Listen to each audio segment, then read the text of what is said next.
DOF Reality sure sold a lot of motion simulators over this past holiday season. So I'm sure there's a lot of you folks out there that are new to this whole motion simulator system.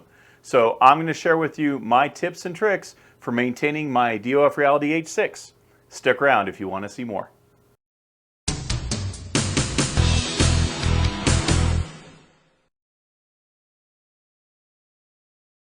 Welcome everyone to Get Your Game On, the channel dedicated to immersive gaming experiences. And welcome to everyone that's new to motion simulators and might have purchased their first motion platform over the holidays. Now, this is my DOF Reality H6, and I've had it for almost 4 years, and it has given me very few issues and just giving me a ton of enjoyment. Now I want to start off by giving you an idea of how much I use my motion simulator. I probably use my motion simulator about 15 hours a week on average, and I run mine pretty hard. If you've watched the channel, you know I certainly don't baby this thing. And so depending on how your usage goes and how much you use your simulator, I would say you might be able to adjust the schedule a little bit, but I'm going to share with you my maintenance routine and what I do. And certainly if you have other suggestions or you do something differently, please post them down in the comments below. I'm by no means an expert on this, but this is the regimen I've been following that's kept my H6 working like a charm all this time.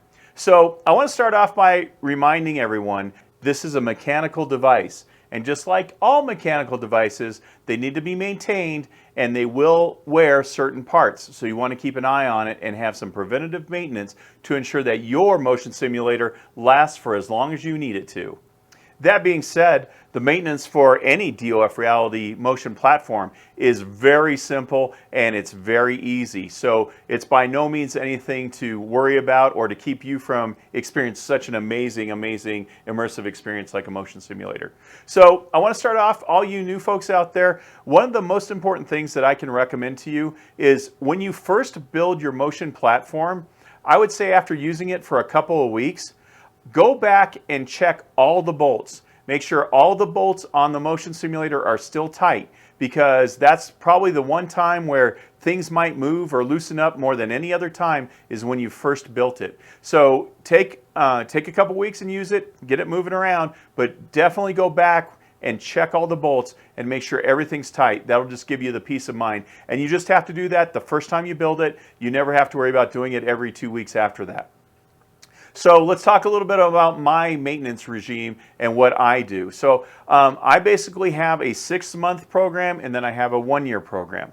And so every 6 months, the first thing I do is I start by giving the unit a visual inspection. And what I'm looking for is, first off, I'm looking to see if anything looks like it's hitting or rubbing. I inspect the wires. Make sure that your wires are still loose if you have a motion platform like mine where everything moves and all the gears and the motors move up and down. Make sure they're not too tight and they're snagging, and then make sure the wires themselves aren't wearing. Just look kind of at all the connectors and along the wire lines and just make sure everything looks good there.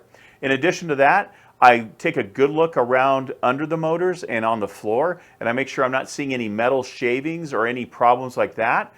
Keep in mind also the motors are magnetic, so you could possibly not have any metal shavings actually on the floor itself, but you might have some that are stuck to one of the motors. So just look real close and make sure you don't have any shavings indicating that there's a problem. You can see here, I'll show you, here's an example of when it's a kind of extreme. This is back when we first got the motion platform and we had problems with the arms bending. You can see we had quite a bit of metal shavings. It was pretty obvious there was a problem there. So speaking of that on the visual inspection, I also check those arms. DOF Reality has come out with a new design that they don't bend like my initial prototype ones did, but it still doesn't hurt to make sure that all those arms are still nice and straight and not interfering with anything. So I recommend you visually check that as well.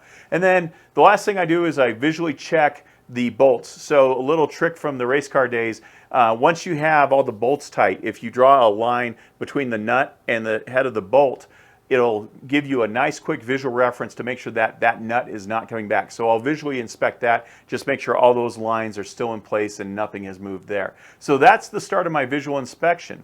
And then after that, what I do is I go through and I check all the bolts just by hand. I just kind of feel everything and make sure nothing is obviously loose. For any of you that ever worked on things, you know, sometimes you'll get a bolt that's like, you can turn it by hand and you know, oops, that's definitely a problem. So just go through and kind of hand check everything, make sure all the bolts are still snug real quick. You don't have to spend a lot of time on it, but I recommend you do that as well. Now, one of the things that I think you will run into that you want to check probably on a 6-month basis is you want to check these rod ends, the hind joints. So you'll grab them and kind of yank them a little bit and make sure there's not a lot of play in there. That's probably the one point, because they move so much, that they can wear pretty quick. So I would say just double check and make sure that you don't have any side play in your hind joints or rod ends. And make sure that the hind joints are swiveling very easily. They shouldn't be binding up. They should be able to pivot very easily when you rotate them. And just do that, like I said, every 6 months or so as well.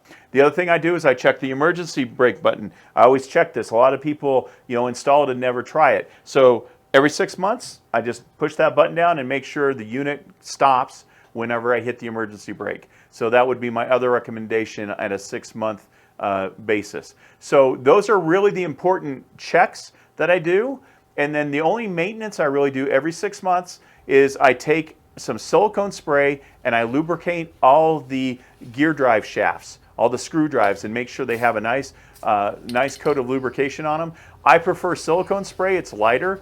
I have heard of some people using lithium grease. I don't like anything heavy like that because it's more likely to collect dust and dirt, and you don't want to get any dust and dirt particles inside where all that gearing is and muck that up. So I just prefer a nice silicone spray, but whatever you want to use, feel free to use. So that's the big checks that I do on a 6-month basis. And then every year I add a little bit more to that. So every year, obviously, I do all the things I just mentioned with, you know, your 6-month checks. But then I also inspect the frame and make sure that the frame doesn't have any cracks or anything. I've never seen any problems with mine, but it doesn't hurt to just give it a once over and make sure everything looks good. Might be an old instinct from my race car days where we used to always check our chromoly chassis and make sure nothing was cracking or breaking, especially at welds and stuff like that. So if you are a racer, I highly recommend you also really check around where your pedal set is, because that's probably where you're putting the most pressure. So just make sure you're not seeing any fatigue or any problems down around that pedal area where you're pushing really hard on those load cells and stuff like that. So do that every year. And then every year I also actually take a wrench and I go through and check every bolt. So instead of hand tightening and checking that way, just get a wrench in your hand and put a wrench on every single bolt on the unit once a year, just to make sure everything's tight. Now, I've never had any bolts come completely loose. After a year, there's times I can get just a little bit of a turn out of them, but I've never had anything come drastically loose because you use a lot of nylock nuts and things like that and lock washers. So it's designed not to come loose, but you get that peace of mind if you just check that every year to be safe. So another thing I recommend you do every year, if you have an older unit like mine and you have the old analog sensors, go ahead and just check the calibration once a year and make sure everything still looks good in the software, in the utility software. Just do a check on that once a year just to make sure nothing's way out of whack. If there's a problem, just recalibrate it once a year. I don't think I've ever needed to recalibrate mine. Mine has been off a few times and I've adjusted it slightly, but it has never been anything that's like, oh, wow, I can't believe it's that far out of whack. And then for those of you out there that have a motion simulator, a DOF Reality unit that uses a U-joint, that has a U-joint under the seat, I recommend you check that every year as well. And the way you can tell a U-joint's going out is you might hear a thunking noise, or you'll notice a lot more play in that than normal. Just get your eyes on that U-joint, make sure it's fine as well. So that's really the extent of the maintenance that I recommend. So that's really all you need to do to keep one of these things going. Now, I do want to give you guys a few extra tips that I've learned over the years. And the first one is to use your ears. You will get accustomed to what your motion platform sounds like when it's moving. You'll kind of get used to the noises it makes.